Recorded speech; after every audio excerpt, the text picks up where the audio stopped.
Вот сегодня мы совершили молебен на начало учебного года.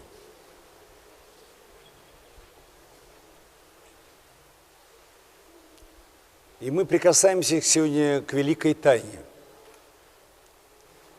Христос сказал такие слова: «По плодам их узнаете их». И еще что было сказано? Что посеешь, то и пожнешь. И вот смотрите, два маленьких момента. Мы плоды узнаем того, что мы посеяли. Но когда мы говорим, что посеешь, то и пожнешь, мы считаем, что если мы на поле что-то посеяли или на огороде посеяли, оказывается, мы посеяли наших детей. Посеяли семя, посеяли на землю женскую. Женщина 9 месяцев выносит это. И дальше плоды получаются. И получается, что из свеклы должна свекла вырасти. Из моркови морковь должна вырасти. И по-другому быть не может. Но мы знаем, что иногда мы семена сеем очень нехорошие. И мы говорим, слабое было семя, негодное было семя. Вот точно так же и с нами. Когда сеется слабое семя, рождаются слабые дети. Когда негодное семя сеется, поврежденное семя, то и сеется, и получается плод негодный. Что посеем, то и пожнем. Когда мы знаем, какой плод у нас рождается, от кого, и мы знаем, что если в нашем роду были какие-то явные отклонения у кого-то из нашего рода, тогда нам легче. Бывает, например, рождается человек от родителей, или в роду были пьяницы. Нужно, чтобы этот человек никогда не употреблял спиртного.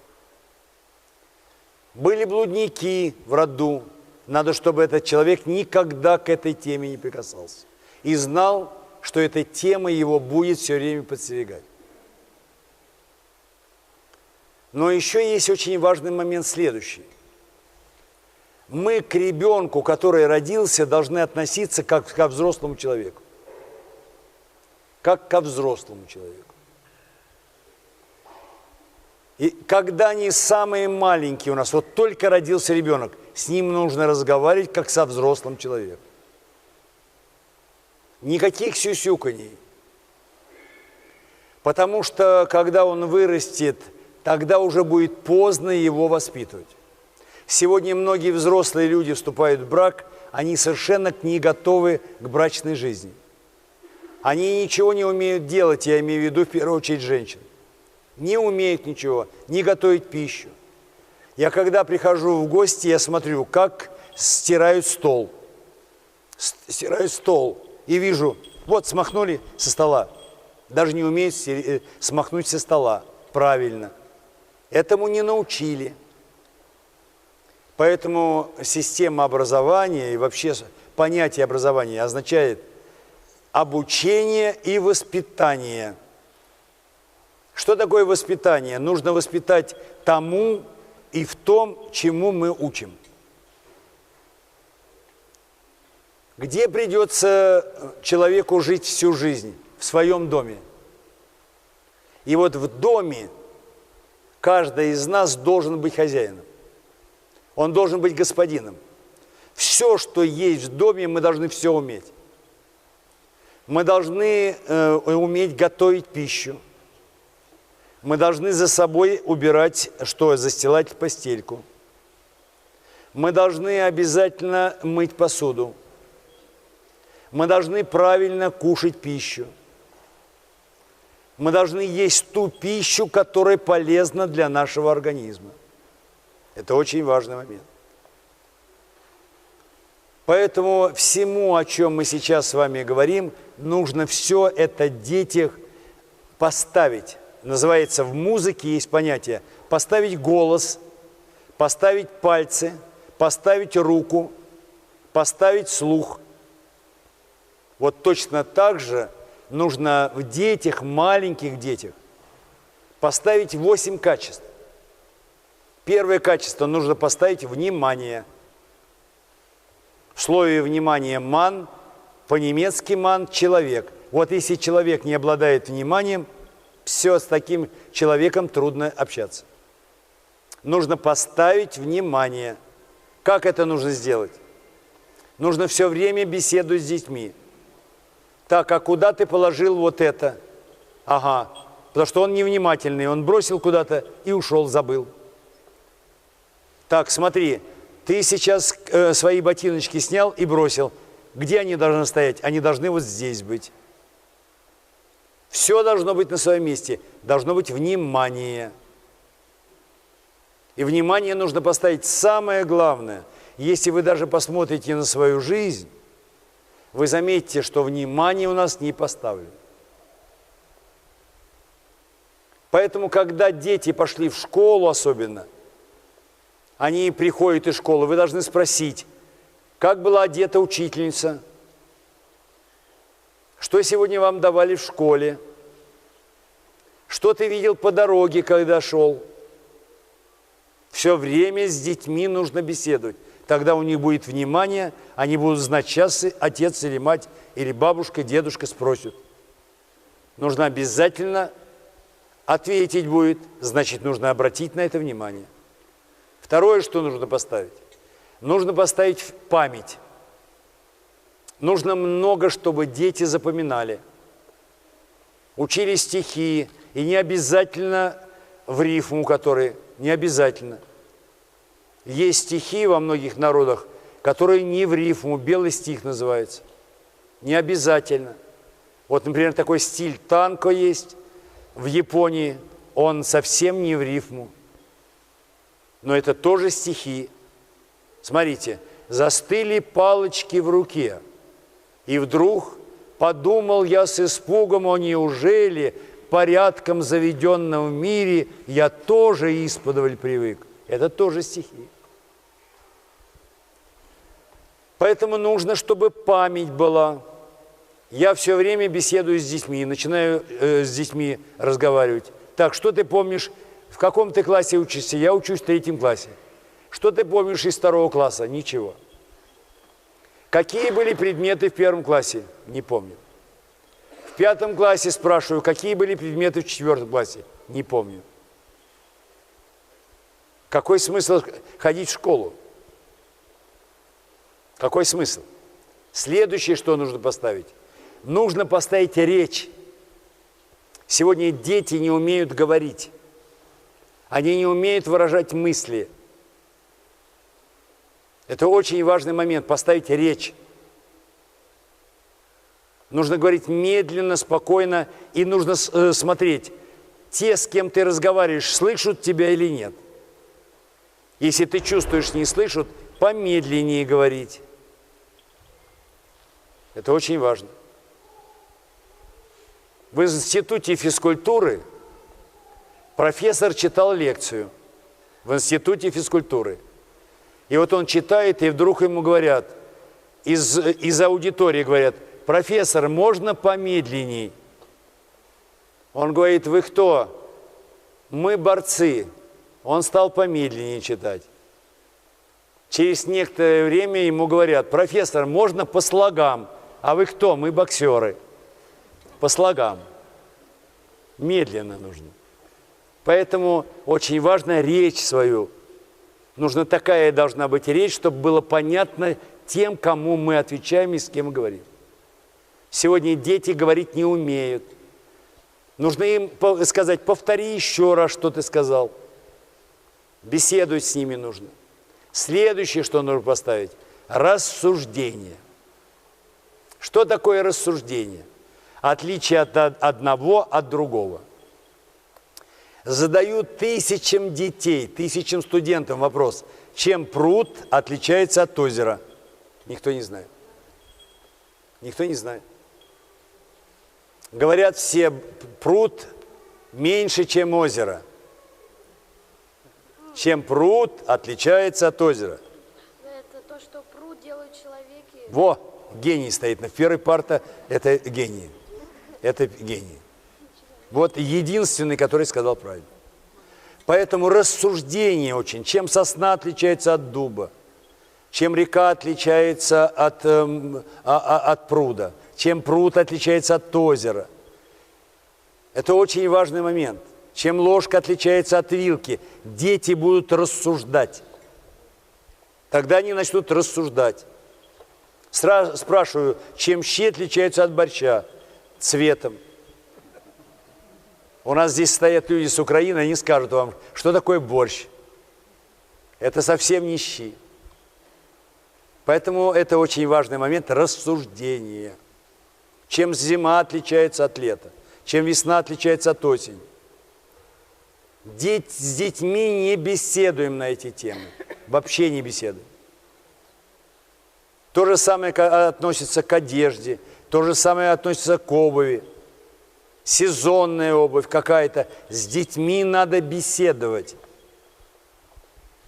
Это очень важный момент. Почему мы любили бабушек и дедушек? Они с нами много беседовали. Потому что им торопиться никуда не нужно было. Они были на пенсии, они не спеша с нами беседовали. Следующее, что нужно сделать. Нужно добиться, чтобы дети умели понимать. Понимать. Не только рассуждать, но и понимать. Спрашиваю, ты понимаешь, тебе математику преподают? Не понимаю. Не понимаю. Иногда даже хорошо выучил урок, все ответил, а не понимает.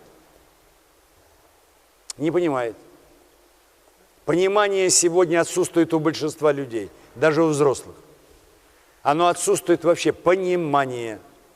Это очень важно. Следующее, чего нужно учить детей, творчество. Нужно их научить творить.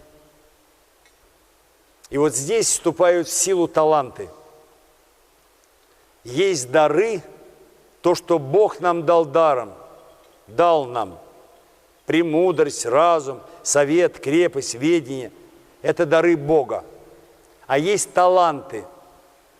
У нас есть голос, я могу голосом хорошо говорить, читать стихи могу так, что все будут слушать. Ираклий Андронников такой был раньше. Он выступал, рассказывал об искусстве, все. Так его заслушаешься, как он говорил. А можно голосом петь. А у Александра Невского голос был как труба. Как труба был голос. Поэтому голос поставить – это талант, который нужно развить. Руки наши могут многое сделать. Например, играть на музыкальных инструментах. Это талант.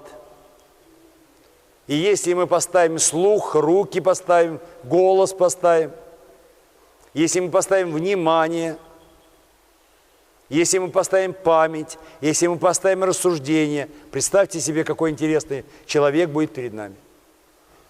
Что еще нужно поставить? В этой жизни нам нужно терпение. Без терпения ничего не получается. Даже есть поговорка: без труда не вынешь рыбку из пруда. Терпение. Что такое терпение? Доводить дело до конца. Начинаем дело и бросаем. Не хочется нам делать, устали, надоело, говорим. Надо дело довести до конца. Терпение нужно для этого. И вот я заметил по жизни, ученики, которые учились иногда даже троечниками были, а в жизни они очень хорошо сложились. Потому что у отличников все идет легко, все хорошо. Они вышли в этот мир, они не привыкли трудиться. У них все легко и просто. А те, которые одним местом своим добыли результаты и плоды, у тех все в жизни хорошо. Очень важно терпение. И, конечно, на сегодняшний день мы должны уметь научить детей, чтобы они что-то видели, результаты. Вот, например, представьте себе, ребенок увидел, лежат доски. И вдруг из этих досок он что-то смастерил. Например, скворечник. Вот он увидел скворечник. Взял его на место определенное поместил, и скворечник действует. И он может жить в этом городе 40-50 лет, и этот скворечник будет висеть. Кто поставил этот скворечник? Вот этот ребенок. А если ребенок сделал сам стул, а если сам стол сделал? Я маленький ребенок был, всю мебель дома делал отец, все делал умел. Отец знал, что, как электрикой заниматься, починить утюг, как газ сделать. Все, что можно было в доме делать, отец все умел делать. Удивительно. Удивительно. Поэтому на сегодняшний день дети, мальчики и девочки с самого раннего возраста должны все уметь делать. В дореволюционной России первый труд детей был в 3 года, когда они начинали качать люльку брата или сестры. И дальше все делали, что делают взрослые. И видя, как делают взрослые, они не по книжкам учились, а реальной жизнью. Все, вот надо было это делать, и они делали. И я разговаривал, когда вот был такой, как эти ребята и девочки. Я был очень любопытный, я спрашивал старших и говорил, а что вы раньше делали? И вот я помню, одна женщина мне сказала, я должна была кормить животных в доме, а моя сестра их доила, а я должна была кормить. И так переходили с места на место. Мы с вами счастливейшие люди, потому что мы живем не в Москве, а живем здесь, в городце. И у нас есть у всех огороды. Что должно быть у нас в приусадебном хозяйстве? 3 начала. Огород, сад и аптека. Все дети, их надо учить аптеке. Я вам сейчас целую лекцию прочитал по аптеке. Вы знаете, что в этой аптеке самое главное? Самое главное – это сорняки. Самое полезное лекарство – сорняки. Самое полезное. Какие сорняки первые появляются на нашем участке? Сныть и все прочее. Смотрите, первое – крапива. Мы должны есть крапиву? Обязательно. Лебеду должны есть? Обязательно. Сныть должны есть? Обязательно. И многое другое. Поэтому на сегодняшний день мы не должны доверять той аптеке, которой мы покупаем что-то. Потому что, когда собирают траву какую-то, ее нужно собирать до 10 часов утра. Только до 9 утра. И дальше что еще? Человек, который собирает траву, он должен обязательно иметь хороший нрав, никого не осуждать, очень быть добрым человеком, любить людей. А если он в это время нервничает, если он в это время раздражается и собирает, все, трава будет негодная. Если мы с вами готовим пищу, а в это время смотрим плохой фильм какой-то, плохой, агрессивный, пища будет негодная. Это очень важно. Поэтому сегодня надо детей научить творчеству. Мы дети Бога. Мы творцы. Посмотрите, птицы строят свои гнезда одинаково. Они не творцы, они одинаково делают. А мы можем и так сделать, и так, и так. Удивительно. Поэтому сегодня вот этим вещам нужно детей учить денно и ночно. Я пока совершал молебен, я посмотрел на детей. Есть дети очень спокойные, очень спокойные. Есть дети неспокойные. Я могу сказать, бесноватые дети. Совершенно неуправляемые, неуправляемые. И когда я прихожу в гости куда-то, я сразу вижу детей неуправляемых. Но иногда вижу, ребенок такой, и мать его точно такая же. Точно такая же. Я знаю одного отца одного, много лет знаю уже, наверное, лет 20. И часто, когда я приезжал в Москву, я останавливался у него в доме. И вот я видел, как жена его, пока он уходил на работу, я оставался дома, а у него было 4 детей, жена сидит, все время сядет у стола, и дети подходят, то хлебушка взяли, то еще что-то. Ничего целый день, никакого дела. А отец приходил ночью домой, он работал на опасной такой сложной работе, приходил в 10, в 11, 12 часов ночи, спрашивает детей: вы учили что-нибудь? Нет. Начинает садиться с детьми, в том числе он научил их музыке, детей, он их научил спортивным началам каким-то дал. Он все им дал, отец.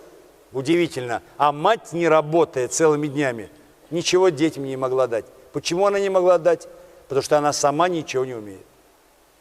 Такая природа ее. Поэтому сегодня очень важно для нас дать детям то, что нужно. И последнее.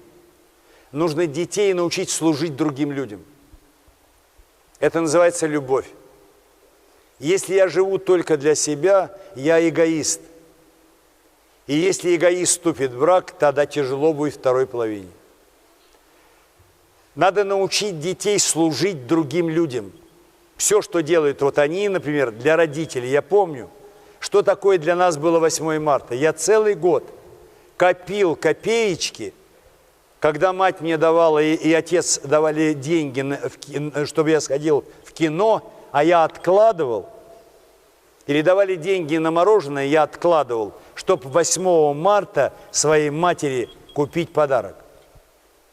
Это же очень важно. А если дети сами сделали своими руками что-то, замечательно. Замечательно. Еще последний момент, который я хотел бы сейчас сказать родителям. Все, что вам дети будут рассказывать, все принимайте. Все принимайте. Если вы хоть раз в это время выругали ребенка, больше вам ребенок ничего рассказывать не будет. Пусть все рассказывает. Пусть приводит к вам в дом своих друзей и подружек. Тогда вы будете знать, с кем он дружит или она с кем дружит. Если вы будете запрещать им приводить к себе в дом кого-то, вы не будете знать, куда они сами ходят. Они будут ходить тогда к своим подругам и друзьям и будут такое там делать, о чем вы знать не будете. Дети не должны видеть, чтобы родители между собой ссорились. Дети не должны этого видеть. Дети не должны слышать, если родители плохо говорят о своих родителях, о бабушках, дедушках, о соседях. Дети не должны этого слышать. Потому что для детей мы, родители, мы как боги для них. И вдруг эти боги ругаются матом. Многие родители курят, но ребенку говорят: ты не кури, а сама курит. Не приведи вас, Господи, чтобы вы смотрели плохие фильмы, которые сегодня показывают, вместе с детьми.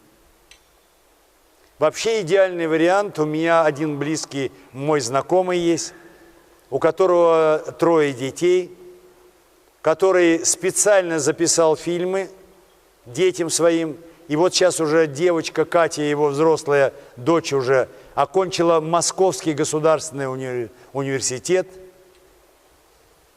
Она знала только те фильмы, хорошие фильмы, которые были в советское время. Все, она другого не смотрела. Или сказки, которые были в хорошие, очень хорошие были сказки в советское время. Замечательные сказки. Я иногда смотрю, что показывают сегодня детям. Детям показывают вещи агрессивные. Лучше не смотреть. Даже мультфильмы. Поэтому нужно записать им какие-то сказки интересные. А лучше, чтобы вы им читали. Замечательно. А еще лучше, чтобы они тоже читали. Вам. Спаси вас всех, Господь. Я желаю вам всем, конечно, еще родить по ребеночку. Особенно тем, кому сейчас за 80. Потому что это самые хорошие дети рождаются в это время. Желаю, чтобы то, что нам не додали с вами, мы додали нашим внукам, внучкам. И открою маленькую тайну. Бабушки так любят своих внуков, так любят. Они отдают им ту любовь, которую они сами недополучили. И вот это опасно очень. Потому что такое баловство и такое чувственное воспитание, чувственное все время, им хочется погладить их нужно обязательно потрогать. Понимаете? Поэтому нельзя, нужно быть в этом очень внимательным и осторожным. Дети должны готовиться ко взрослой жизни. Но какое у меня сейчас желание? У меня желание это каждый день, хотя мне уже 70 лет. Мне хочется голову свою положить на колени матери, и чтобы она там что-то поискала. Я всю жизнь буду помнить вот это прикосновение моей матери, потому что вот большего в жизни ничего нет. Что это означает? Мы должны детей наших любить. Мы должны их прощать, но мы должны их научить, чтобы они в этой жизни не были инвалидами, а были полноценными людьми, чтобы их жизнь сложилась в браке. И когда хороший у нас брак, у детей будет тоже хороший брак.